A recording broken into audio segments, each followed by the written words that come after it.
As organizações da sociedade civil são responsáveis pelos mais importantes projetos sociais desenvolvidos no país.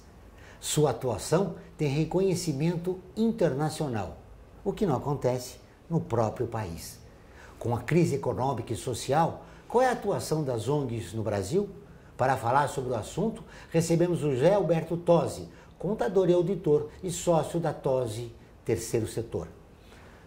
Olá, eu sou Joel Scala, seja bem-vindo. Está começando o Observatório do Terceiro Setor, o olhar da cidadania.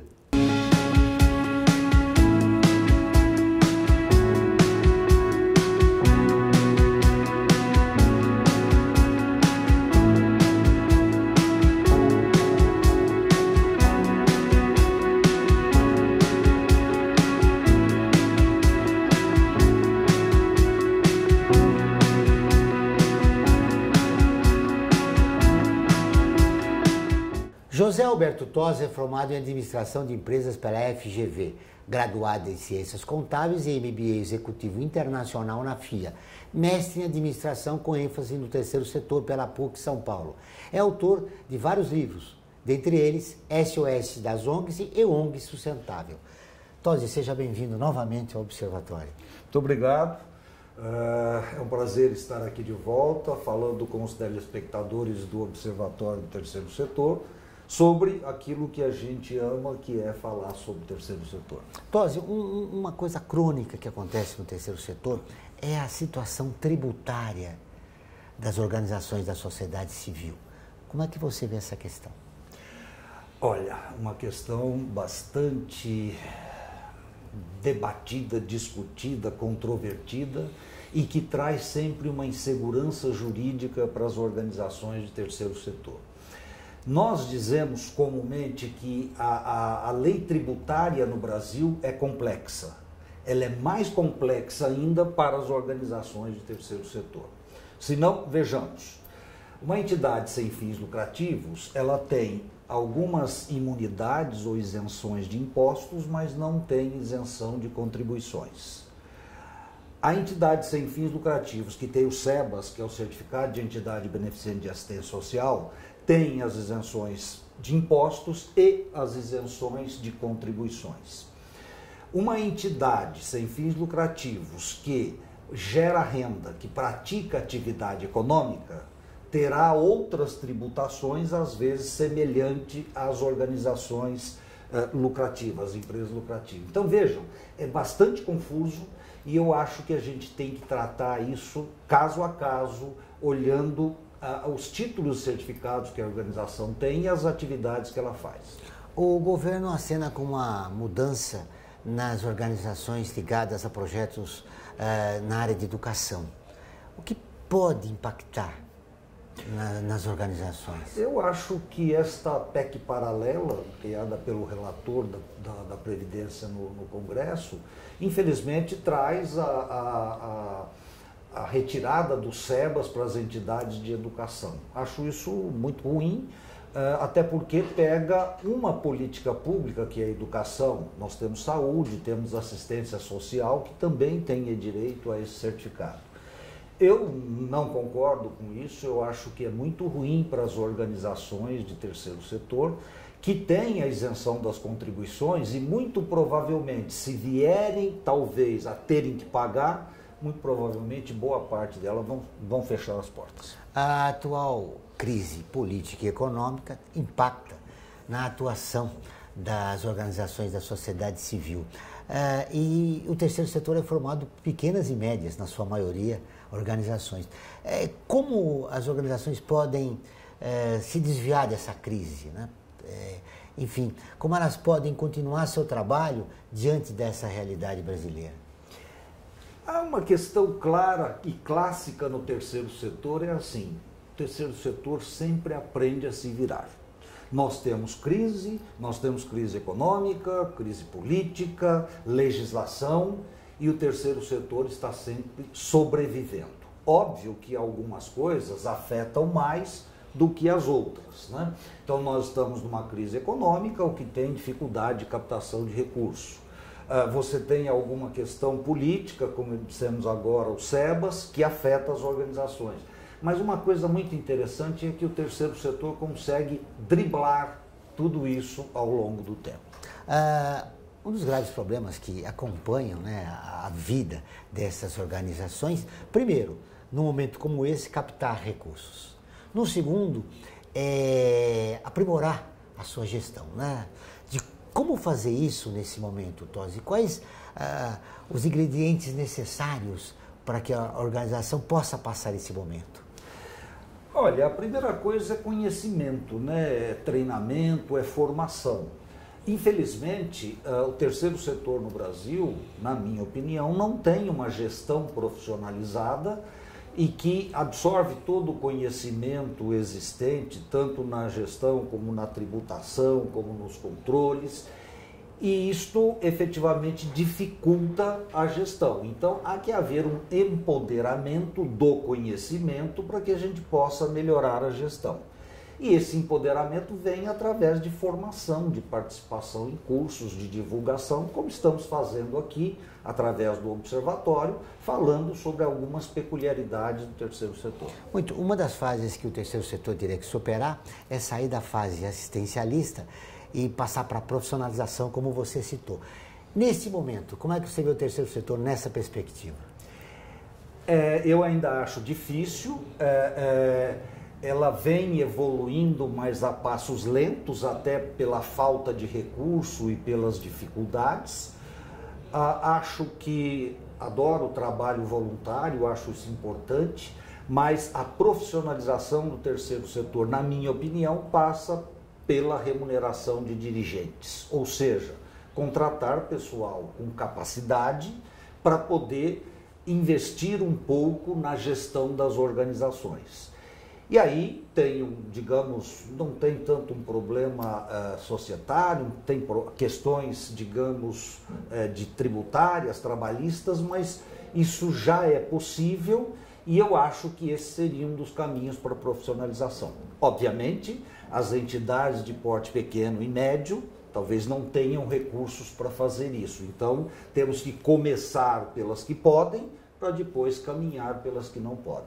Nessa perspectiva da sugestão que você deu, remuneração dos dirigentes, o que é necessário? Por exemplo, mudar o marco regulatório, mudar a legislação brasileira a respeito disso?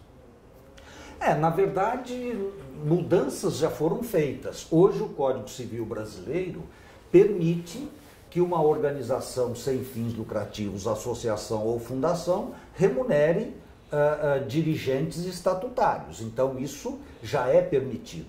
O problema está em a infra, como dizem os advogados, a legislação infra-Código Civil ainda tem algumas que proíbem a remuneração. Então, tem que mudar essas leis, porque o Código Civil, na hierarquia das leis, digamos que é mais forte. Só que a organização resolve remunerar, porém o Conselho Municipal de Assistência Social do município X tem uma lei que não permite. Aí a organização vai perder o registro no Conselho. Mas ela pode entrar na Justiça? Pode, mas vai dar um trabalho danado. O segundo ponto, que talvez seja o mais determinante, é ter recursos para poder pagar esse gestor, né? Então a organização precisaria ter um acordo com esse profissional que de alguma forma ele procure trazer recursos para a organização para que ele seja remunerado. Muito bem, e aí uma mudança da legislação.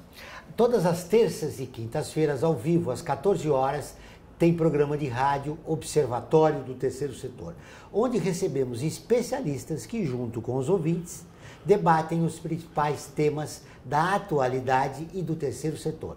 Você pode ouvir pela Rádio Trianon AM 740 ou em qualquer lugar do mundo, pela internet, do seu celular, computador ou tablet, pelo link que aparece na sua tela. Voltamos depois do intervalo.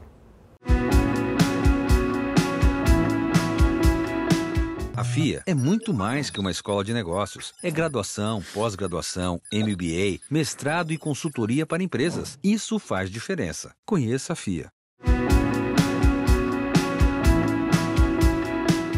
Voltamos com o Observatório do Terceiro Setor. E agora vamos para o quadro Você Conhece? Com apenas 15 anos, ele deu a vida para salvar seu grupo de escoteiros. Caio Viana Martins. Você conhece? Caio Viana Martins nasceu em Matozinhos no dia 13 de julho de 1923. Era um menino comum ao seu tempo, mudou-se para Belo Horizonte com a família aos 8 anos de idade, onde passou a estudar no grupo escolar Barão do Rio Branco até o 4º ano primário. Ingressou no movimento escoteiro aos 14 anos. Ao iniciar seus estudos em outra escola, o Colégio Arnaldo Afonso Arinos, que patrocinava o grupo escoteiro Afonso Arinos. No dia 18 de dezembro de 1938, o grupo organizou uma excursão do trem a São Paulo com 25 membros. Os escoteiros viajavam no vagão da primeira classe do trem noturno da Central do Brasil, quando, por volta das 2 horas da madrugada do dia 19 de dezembro, este se chocou com um trem cargueiro que vinha em sentido contrário, provocando um terrível desastre no qual morreram cerca de 40 pessoas. Caio, na época monitor da Patrulha Lobo, recebeu uma forte pancada na região lombar durante o choque, o que mais tarde revelou-se ser mortal. Mas mesmo assim, persistiu em ajudar os outros escoteiros, que se reuniram para decidir a melhor maneira de agir. O primeiro passo foi a procura dos membros que não haviam sido encontrados até o momento.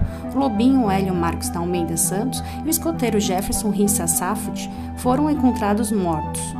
Os escoteiros continuaram prestando os primeiros socorros a todos os feridos e fazendo uma grande fogueira para auxiliar as buscas e os trabalhos de salvamento. Para isso, utilizaram todo o material que tinha disponível, os colchões, cobertores e lençóis dos vagões, confeccionando macas e abrigos para as pessoas mais feridas. O acidente, que ocorreu entre as estações de Sítio e João Aires, próximo à cidade de Barbacena, só recebeu socorro às 7 horas da manhã do dia 19. A equipe de socorro transportou os passageiros feridos, inclusive alguns escoteiros, para um hospital em Barbacena. Como não havia maca para todos e ao ver ao redor dele pessoas mais necessitadas, Caio Viana Martins recusou-se a ser levado de maca, dizendo: "Um escoteiro caminha com as próprias pernas." Foi andando junto aos seus amigos até a cidade, mas ao chegar ao hotel sentiu-se mal e foi levado à Santa Casa, onde veio a falecer por conta do rompimento de vísceras e um grave derrame interno. Caio Viana Martins foi sepultado no mesmo dia no cemitério de Bonfim, na região noroeste de Belo Horizonte, junto ao Lobinho Hélio e ao escoteiro Gerson. Pela sua coragem, Caio foi reconhecido como um exemplo a ser seguido, sendo posteriormente homenageado de diversas formas. O estádio de futebol de Niterói foi chamado Estádio Caio Martins em homenagem ao jovem escoteiro. Foi homenageado no livro de Heróis do Brasil, no Panteão da Pátria da Liberdade, Tancredo Neves, solenemente instituído em 17 de setembro de 2012. Em Barbacena, na cidade onde ocorreu o acidente, um busto em sua homenagem foi colocado na principal praça da cidade, a Praça dos Andradas. Que história bonita, né, Tosi? Que as novas gerações desconhecem, né? Solidariedade é alguma coisa que vem de alguém, e nós estamos falando de terceiro setor, que é um conjunto de pessoas que de alguma forma vão fazer o bem, são solidários com determinadas causas, né? Mas é uma coisa que acontece esporadicamente, talvez mais no passado do que no presente, né? A solidariedade é o combustível das organizações da sociedade civil. Sem elas, não se conseguiria sensibilizar a maioria da população a investir em projetos sociais, né? Sem dúvidas. Sem dúvidas. Tosi, mas o terceiro setor é necessário que as ONGs sobrevivam, né? E para sobreviver, elas têm que ter uma gestão com qualidade, elas têm que ter recursos humanos. Eu queria voltar no marco regulatório que foi passado para a população como um documento que teria um papel fundamental, né, para nortear as relações das organizações, principalmente aquelas que lidam com dinheiro público. A sua impressão depois desses anos é isso mesmo? Na verdade, eu não diria principalmente aquelas que lidam com recurso público, só aquelas que lidam com recurso público, porque eu contesto muito essa questão de chamarmos de marco regulatório, porque marco regulatório para mim seria toda a revisão da legislação de terceiro setor no que diz respeito à questão tributária, certificados, recursos públicos, recursos privados. Este chamado marco regulatório, que é a Lei 13.019, ela regulariza, ela regulamenta as transferências voluntárias de recursos públicos para as organizações de terceiro setor. Então, é um pedaço, é só uma das partes dessas transações. Marco regulatório, para mim, seria o todo. Muito bem. O que você diria para a liderança dessas organizações que atuam no terceiro setor? Onde é o principal foco? É na gestão, é nos recursos humanos, é na captação de recursos?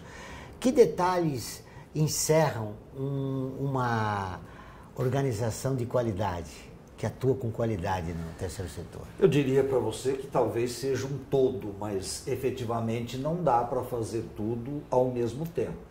Uma coisa que eu tenho observado muito nos cursos, palestras e encontros que eu tenho com gestores é que há ainda uma grande dependência das organizações no Brasil de recurso público. E eu tenho dito, gente, cuidado, não me parece que seja por aí a sustentabilidade futura das organizações. Por quê? Porque a gente sabe que os poderes públicos estão com déficits imensos e estão cortando a disponibilização de recursos, inclusive para as organizações de terceiro setor. A gente sabe que isso tem uma questão política que depende da eleição, do prefeito, da Câmara, seja lá o que for, né? Então, a organização que só vive dependendo do recurso público, na minha opinião, tem a sua sustentabilidade dificultada até pela insegurança de que vai ter o dinheiro para executar os seus projetos. Falando em sustentabilidade, como é que você vê o surgimento, agora com um crescimento interessante, o setor 2,5? Esta é uma incógnita ainda, né? Mas eu vejo com muito bons olhos essa evolução, porque, primeiro, o setor 2,5 seria um setor autossustentável. Então, eu considero que uma empresa que destina todo o seu lucro para a atividade social é uma entidade, é uma organização social, é uma empresa social que de alguma forma está ajudando a sociedade. Da mesma forma, uma ONG que consegue gerar toda a sua renda sem depender da renda de outros poderes públicos ou privados, também, para mim, é uma entidade que não depende, portanto, seria 2,5. Agora, é importante saber que a legislação brasileira, tanto societária como tributária, não enxerga isso ainda. Ou é uma organização sem fins lucrativos, ou é uma empresa lucrativa. Ela só vê essas duas partes. Acho que no futuro nós temos que trabalhar para que apareça esta organização 2,5, esse setor 2,5, com benefícios e isenções tributárias, até porque isso está resolvendo problemas sociais e públicos que seria um papel do Estado. Agora eu vou fazer um convite a você para curtir a página do Observatório. Visualizada por mais de 700 mil pessoas por toda semana, ela está sempre atualizada com notícias do terceiro setor, do Brasil e do mundo. Faça como mais de 420 mil pessoas e siga a nossa página. Vamos para um rápido intervalo, mas antes você vai conhecer uns artigos da Declaração Universal dos Direitos Humanos, que faz parte da campanha do Observatório. Direitos humanos são direitos de todos.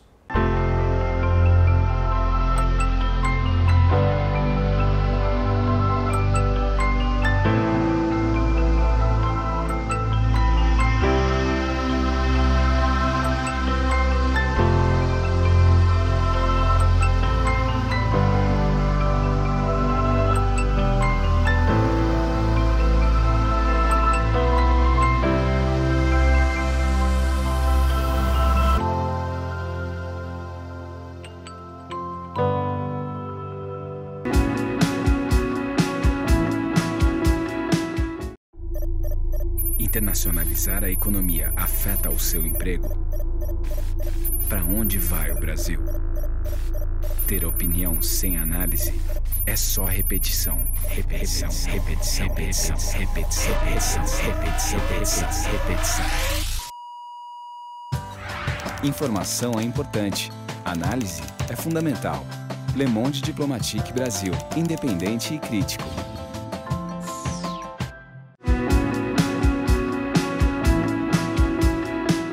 Estamos de volta com o programa do Observatório do Terceiro Setor, O Olhar da Cidadania. Não esqueça, todas as quartas-feiras, às 17 horas, tem o programa Olhar da Cidadania na Rádio USP, com temas da atualidade e dos direitos humanos. Anote, todas as quartas-feiras, às 17 horas, na Rádio USP, em São Paulo, 93,7 FM, em Ribeirão Preto, 107,9 FM.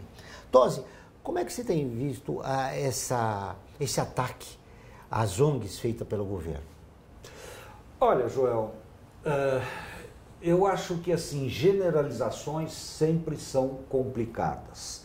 Agora, nós estamos vivendo uma fase que está havendo alguma pontuação do governo nas ONGs na Amazônia, mas isso, digamos que acontece sempre no terceiro setor. Quer dizer, você tem programas de televisão ou até jornais que criticam determinadas ONGs e isto coloca numa vala comum todo o terceiro setor. Então, me preocupa muito essas generalizações, porque isso não separa o joio do trigo. Mas isso acontece, o terceiro setor, digamos que já está especialista ou se especializando em driblar também isso, que é um problema que coloca uma negatividade perante a sociedade. O terceiro setor tem sido vítima desse clima de polarização que está no país, esse protagonismo equivocado que leva as pessoas a debaterem, a se separarem? Olha, pode ser que sim. Eu acho que, na minha opinião, o terceiro setor deveria ser apolítico, quer dizer, na verdade ele está para uma causa social, até independente de qual é o governo. É um papel do Estado e o terceiro setor estaria ligado a isso. Quando entra numa discussão política, que eu acho perfeitamente passível de existir, mas o terceiro setor eu acho que acaba perdendo com isso, porque se de um lado tem um governo que ele apoia, pode ser que tem alguns benefícios. Se de outro lado tem um governo que não apoia, podem ter alguns malefícios. E eu não acho que esse, na minha opinião, seja o papel do terceiro setor. Usando um termo que você mencionou agora, apolítico, o terceiro setor deve ser apolítico. Aonde se iniciou esse ruído que se envolveu o terceiro setor a ponto de o governo começar a criticá-lo?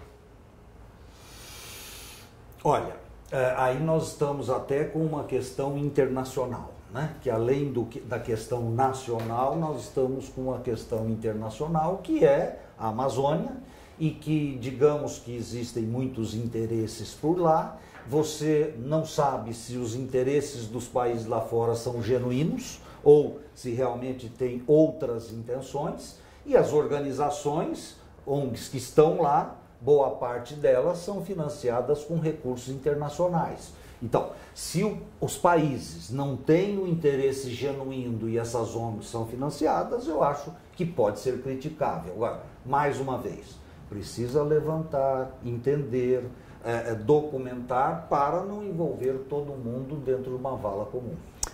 No início do ano, o governo lançou uma PEC para fiscalizar as ONGs. Como é que você vê essa iniciativa? Eu acho, assim, a minha preocupação de fiscalização do terceiro setor é que tem muita prestação de contas. Presta-se contas para tudo. E nem todas elas são eficientes, efetivas e eficazes. Se for mais alguma coisa para prestar contas, eu acho deplorável, lamentável, porque vai dar um trabalho danado para as organizações. Agora, se é uma coisa que funciona e que pode até eliminar parte das prestações de contas hoje existentes, eu acho que seria interessante, porque aí nós estaríamos separando o joio do trigo. Mas precisa funcionar. Uma das críticas que os gestores do terceiro setor fazem é de que o ambiente é muito engessado. Como desregulamentar o terceiro setor, dando agilidade dele para que ele possa se desenvolver? Olha, eu acho que tem que haver, né, como falamos no início, o marco regulatório deveria ter uma revisão, um reposicionamento disso, né? Na questão tributária tem que haver um esclarecimento maior, porque a gente vive um pouco situações em que um acha de um jeito, o outro acha de outro, e isso cria uma insegurança jurídica, e tudo isso precisa estar divulgado. Nós precisamos nos empoderar dessa informação para poder mitigar o risco de um problema tributário ou societário. Esse seria o momento da gente provocar uma possibilidade de mudança para o terceiro setor do ponto de vista tributário, como você já disse lá no início da nossa entrevista, mas vários outros aspectos em relação à legislação atual?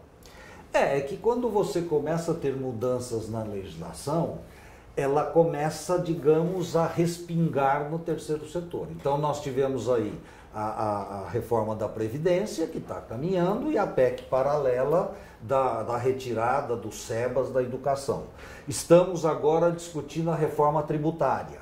Precisa tomar cuidado se essa reforma tributária também não respinga no terceiro setor de uma forma clara. E o ideal seria que ela ajudasse a clarear e definir tudo para mitigar a insegurança jurídica, mas se ela só respingar, seria mais um problema para o terceiro setor. Que mudanças efetivas que nós vamos ter no terceiro setor para que ele possa viver uma nova fase? Aproveitando essa crise política e econômica, que mudanças seriam necessárias?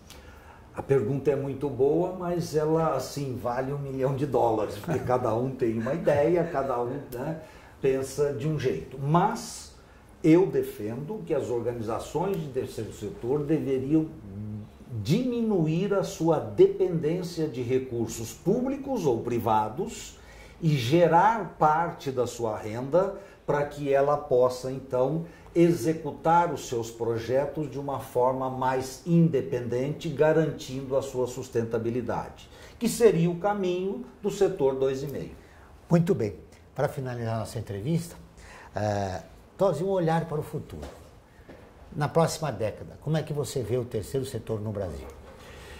Eu vejo um terceiro setor forte, um terceiro setor independente, sustentável, desde que a gente comece a tomar determinadas medidas que o faça independente.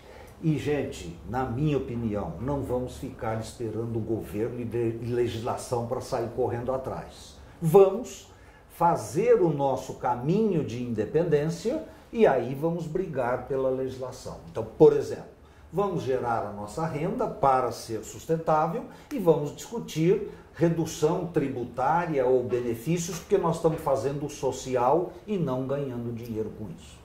Obrigado pela entrevista, foi um prazer revê-lo. Igualmente, muito obrigado. O Observatório do Terceiro Setor fica por aqui. Esse e todos os nossos programas de TV, rádio, estão em nosso portal, acessado por mais de 3 milhões de pessoas de 173 países. Acesse você também, observatorioterceirsetor.org.br. Continuamos com você sempre na luta por uma sociedade mais justa, solidária, sustentável e tolerante. Até o próximo programa.